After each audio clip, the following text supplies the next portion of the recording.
2006년 대전에서 아침부터 저녁까지 택시 운전 일을 하시면서 착실하게 살아온 한 가정의 가장 김씨. 여느 날과 다름없이 일을 하고 있었던 이 택시 운전사 김씨는요, 마지막 손님을 태운 뒤에 처참한 시신으로 발견이 됐습니다. 2006년 4월 11일 새벽, 대전광역시 대덕구에서 20년 경력의 택시 운전사 일을 하고 계셨던 당시 56세의 김씨는요, 그날도 평소처럼 퇴근 전에 마지막 손님을 태운 뒤에 목적지로 향했어요. 그리고 약 7분 뒤에 예상치 못한 일이 벌어졌습니다. 4월 11일, 보통 새벽 4시에서 5시 사이에 집에 들어오곤 했었다는 남편 김씨. 그날도 이 아내분은요, 남편 올 때가 다 됐으니까 남편을 기다리고 있었어요. 그러다가 이 아내분이 깜빡 잠이 든 거예요. 집에서 남편을 기다리다 잠이 들었던 아내분은요, 무심결에 다시 잠에서 깨게 됐는데, 그때의 시간은 아침 7시 10분경. 이 시간대쯤이면 원래 집에 들어왔어도 한참 전에 들어왔어야 될 이 남편이 아직까지도 집에 안 들어왔네. 그리고 그 순간 그 사람의 촉이라고 할까요? 느낌이 굉장히 안 좋으셨대요. 그날은요, 대전에 비가 오기도 했었고요. 거기다 이 김씨가 평소에 지병으로 심근경색을 앓고 계셨기 때문에 이 아내분 입장에서는 혹시나 병으로 어딘가에 쓰러져 있다거나 뭐 그런 거 아닌가, 안 좋은 일이 생긴 거 아닌가라고 걱정이 되셨던 거예요. 들어올 시간이 지났는데도 남편이 안 들어오니까 이 아내분은 당연히 남편에게 전화를 걸었습니다. 친구를 만나고 오느라 늦는 건지, 뭐 무슨 일이 생긴 건지. 사실요, 이런 적은요, 전에도 몇 번 있긴 했어요. 그때마다 이 아내분은요, 늘 남편한테 전화를 걸었었고요. 그때마다 그 전화를 이 남편은 항상 받아왔었습니다. 그런데 유독 이날은요, 남편이 이상하게 전화도 안 받아. 더 불안하게. 뭔가 불안한 느낌에 이 아내분은 바로 경찰서에 신고를 먼저 했습니다. 아니, 바깥 사람이 연락도 안 되고 집에도 안 들어오고 이런 적이 없던 사람인데 뭔가 이상하다. 평소보다 겨우 몇 시간 늦은 것 뿐이긴 했지만 그날따라 유독 이 남편이 걱정이 됐었다는 이 아내분. 그런데요, 비슷한 시각 경찰서로 또 한 통의 신고 전화가 걸려왔습니다. 인적이 드문 대전광역시 송촌동의 한 주택가 이면도로에서 심상치 않은 택시를 발견했다라는 신고였어요. 아, 경찰서죠. 아니, 지금 이상한 택시 한 대가 있어가지고요. 아니, 지금 살짝 안에 보니까 사람이 뒷좌석에 손에 막 피가 잔뜩 묻어있고요. 안에 보니까 피투성이가 돼가지고 사람이 쓰러져 있는 것 같아요. 얼른 좀 와서 확인 좀 해주세요. 경찰이 현장으로 출동해서 확인해본 결과 그 문제의 택시는 김씨의 택시였습니다. 정차돼 있던 택시의 모습은요, 무척이나 이상했어요. 지금 옆에 보시는 것처럼 바로 옆에 주차돼 있던 덤프트럭이랑 충돌한 상태로 시동이 걸려 있었고요. 운전석이 비어 있는 거예요. 그러니까 뒷좌석에서 김씨가 발견이 된 겁니다. 곧이어서 감식반이 도착을 했고 확인을 해본 이 택시 안은요, 처참했습니다. 이 김씨는요, 뒷좌석에서 상체를 옆에처럼 기댄 채 쓰러져 계셨고요. 김씨가 입고 있던 베이지색 점퍼는 온통 다 피투성이었어요. 거기다가 좁디 좁은 이 택시 안은요, 천장에서부터 문까지 온통 피로 물들어 있었습니다. 그리고 김씨의 곁에서 발견된 핸드폰. 이 핸드폰에는 피가 잔뜩 묻어 있었는데 아무래도 이걸 봤을 때 피해자 김씨가 마지막까지 살기 위해서 안간힘을 쓴 듯이 보였어요. 부검 결과 김씨의 사망 사인은 다발성 자창과 절창. 여러 차례 칼에 베이고 찔려가지고 많은 양의 피를 흘리신 거예요. 시신에 남은 칼자국은요, 무려 28곳이나 됐습니다. 28곳. 특히 그 상처들은요, 얼굴과 머리에 집중이 되어 있었는데 그 모습이 진짜 차마 보기 힘들 정도로 처참했대요. 그렇다면 이런 잔혹한 범행을 저지른 범인은 누구이며 범행 동기는 뭐였던 걸까요? 택시 안에 돈을 노린 강도였던 걸까요? 하지만 이상하게도 이 범인은요, 택시기사 김씨를 잔인하게 살해하고도 택시 안에 있었던 현금 전혀 손대지 않았습니다. 이 택시 안에는요, 당시에 한 18만 8천 원 정도의 돈이 있었어요. 그런데 이 돈이 그대로 현장에 남아 있었던 거예요. 그렇다면 강도의 소행이 아니었던 걸까요? 김씨의 몸에 남아 있었던 28곳에 달하는 과도한 공격. 그렇다면 혹시 이 피해자 김씨한테 어떠한 원한을 가졌던 인물이 이런 범행을 저질렀던 걸까? 하지만 이 김씨의 주변 사람들은요, 모두가 다 하나같이, 아니 김씨가 누구한테 원한을 갖게 할 그런 사람이 아닌데? 아니 김씨 되게 가정적이고 평소에 친구 관계도 좋았어요. 우애도 굉장히 좋은 사람이었습니다. 항상 자기보다 남을 먼저 위했던 사람이었어요. 라고 다같이 하나같이 얘기를 했습니다. 범행 현장에 남아있었던 혈흔이 말하는 사건의 그날은요, 추정이긴 하지만 범인은 키 180cm가 넘는 건장한 체격의 피해자 김씨의 머리 쪽을 집중적으로 공격을 했습니다. 그것도 한 번이 아닌 10여 차례 이상을 칼로 집중 공격한 상태였어요. 그렇다면 이 공격을 받았던 이 피해자 김씨의 고통은요, 진짜 상당히 심각했을 겁니다. 그렇다 보니까 그 공격을 피하기 위해 이 피해자 김씨는 그 좁은 택시 안에서 막 여기에 부딪히고 저기에 부딪히고 막 소리 지르고 저항을 했을 거예요. 아무래도 이 전문가분들은요, 건장한 체격의 피해자 김씨가 범인한테 격렬하게 저항을 했고, 범인은 예상치 못한 반응에 무차별 공격을 퍼부은 것으로 보인다라고 추정을 했습니다. 피해자 김씨가 되게 필사적으로 저항을 했었다는 건 시신에 남아있는 칼자국을 통해서도 알 수 있었어요. 손이나 팔 이런 곳에 유난히 방어흔이 굉장히 많이 나온 거예요. 손에 나 있었던 여러 개의 상처는요, 피해자 김씨가 흉기를 맨손으로 잡고 범인을 제압하려 했던 흔적으로 추정이 됩니다. 발견 당시에 이 피해자 김씨의 택시는요, 조수석 쪽 측면이 트럭에 맞닿아가지고 문을 열고 닫을 수가 없는 상황이었어요. 그리고 택시 운전석 앞에 길바닥에서 김씨의 왼쪽 신발이 떨어져 있었습니다. 길바닥에. 택시에 탄 누군가가 김씨를 사건 현장으로 유도한 뒤에 흉기로 위협을 하니까 이 김씨가 범인이 도주할 수 없도록 일부러 조수석 쪽을 주차된 트럭에 밀착을 시켰고, 그 다음에 바로 이 김씨가 내려가지고 범인을 잡기 위해 뒷좌석으로 향한 것으로 처음에 추정을 했습니다. 그래서 뒷좌석에 시신이 있지 않았을까?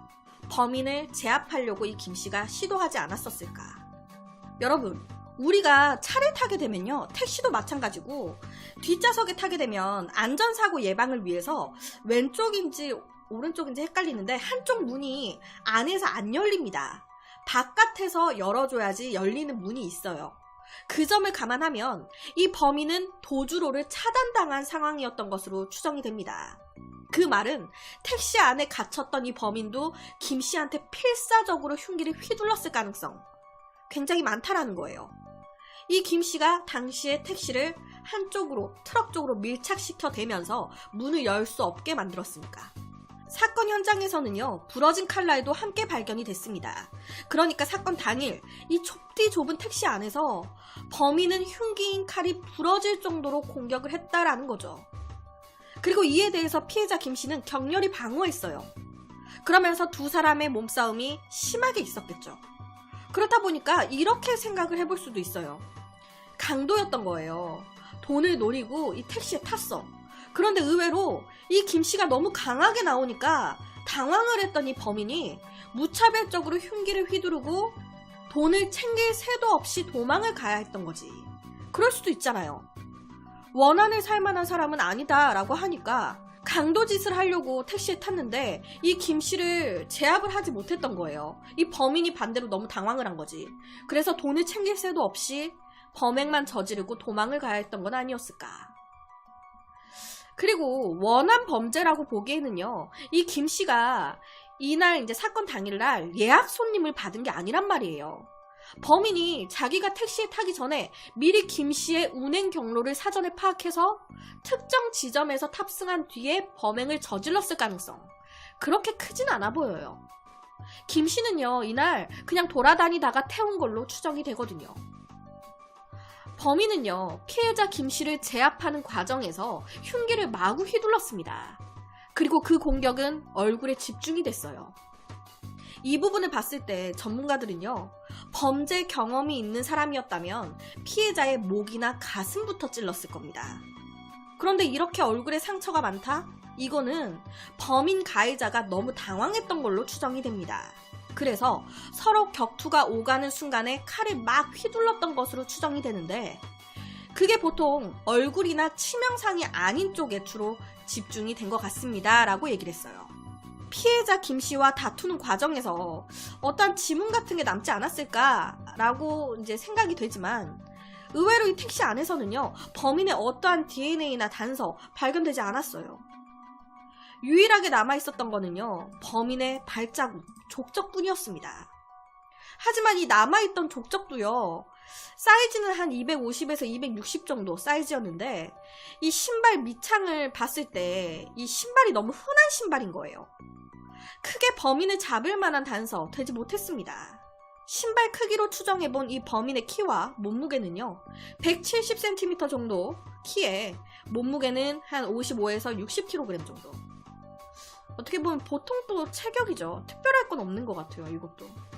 이 사건에는요, 범인으로 추정되는 사람을 본 것 같습니다 라고 말하는 중요한 목격자가 한 명 있었습니다. 사건이 일어난 당일날 피가 묻은 옷을 들고요, 한 20대로 보이는 남자가 사건 근처에 한 세탁소를 찾아왔었다는 거예요. 그것도 한 번이 아니고요, 2번이나 찾아왔었대요. 이 세탁소 사장님은요, 아니 내가 몇십 년을 이곳에서 세탁소 일을 한 사람인데 그날 그 남자는 내가 처음 봤어요. 피가 묻어있는 옷인데 세탁 좀 해줄 수 있냐고 그렇게 물어보더라고. 그런데 딱 그 말을 듣는데 기분이 상한 거야. 섬뜩하니 이상하더라고. 그래서 안 한다고 내가 그 옷을 안 받았었지 라고 말을 했습니다. 이 세탁소 주인, 목격자가 말한 그 알 수 없는 남자는요, 키는 170cm 정도로 호리호리한 체형에 20대 초중반 정도로 보였다고 해요. 되게 좀 젊었던 남자. 세탁소를 찾을 당시에 회색 티셔츠와 녹갈색 바지를 입고 있었다는 왜소한 체형의 남성. 이 남자는 왜 피 묻어있는 옷을 세탁소에 맡기려고 했던 걸까요?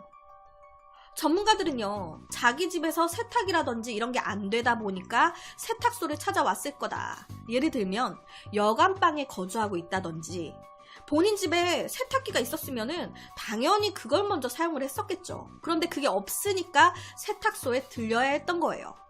그렇다면 세탁기가 없는 곳에서 생활을 하고 있을 가능성, 모텔이라든지 여관방이라든지 등등. 범행이 발생한 날이요, 화요일 새벽이었습니다. 이 말은요, 이 범인 정상적으로 아침에 출근하는 직업을 가진 사람도 아닐 것이다 라는 게 추정이 돼요. 본인이 파트타임으로 어딘가에서 일을 하거나 아니면 실직해 있는 상황일 수도 있겠죠. 사건 현장인 이 대전광역시 송촌동이라는 곳은요, 옆에가 사건 도로거든요. 산기슭에 자리한 곳이에요. 저녁이 되면요, 인적도 거의 없는 곳이었대요.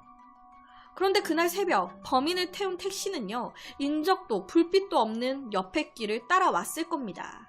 그리고 범인은 이 외진 길로 들어섰을 때 공격을 시작한 것으로 추정이 돼요. 당시에 이 피해자 김 씨의 운행 기록을 보게 되면 아래쪽에 보시면 갑자기 속도가 뚝 떨어지는 게 보여요. 속도가 뚝 떨어집니다. 아무래도 운전자가 이때 갑작스러운 공격을 받아서 운전대를 놓치지 않았을까 라는 생각이 들죠. 잘 달리다 갑자기 속도가 뚝 떨어지니까. 사건 발생 시각으로 추정되는 새벽 4시 30분경. 범인이 택시를 이곳으로 유인한 이유는 뭐였을까요? 사건 현장은요, 야산이 있고 학교가 있고 새벽 시간대 유동인구 거의 없는 곳이었어요. 즉, 이곳을 알지 못하는 사람은요, 쉽게 올 수 없는 외진 곳이었습니다. 하지만 범인은 왔죠. 이 말은 이 범인, 대전 지리의 밝은 사람일 것이다 라는 거예요. 지금까지의 단서를 종합을 해보게 되면 이 범인은요, 대전 송촌동의 지리의 밝은 사람으로 키 170cm 전후에 몸무게 60kg 정도, 왜소한 체격에 나이는 약 20대 초중반으로 일정한 직업이 없거나 아침에 출근을 하지 않는 파트타임으로 일했을 가능성이 굉장히 커 보입니다. 범죄 피해자의 가족분들은요, PTSD라고 해서 외상 후 스트레스 장애로 고통을 받고 계십니다. 한순간에 가장을 잃은 이 가족들의 슬픔을 어찌 제가 감히 상상도 못할 거라 생각이 돼요. 오늘 말씀드린 이 사건은요, 2020년 현재까지도 범인을 잡지 못한 채로 14년째 장기 미제 사건으로 남아 있습니다. 포기만 하지 않는다면, 잊혀지지만 않는다면 풀리지 못할 미제 사건은 없다라고 생각이 돼요. 하지만 좀 시간이 걸릴 뿐이겠죠. 이 사건 역시도요, 조금 늦더라도 꼭 범인을 잡을 수 있었으면 좋겠습니다. 그래서 오늘은 2006년 대전에서 일어났었던 택시기사 살인사건에 대한 이야기를 가지고 왔습니다.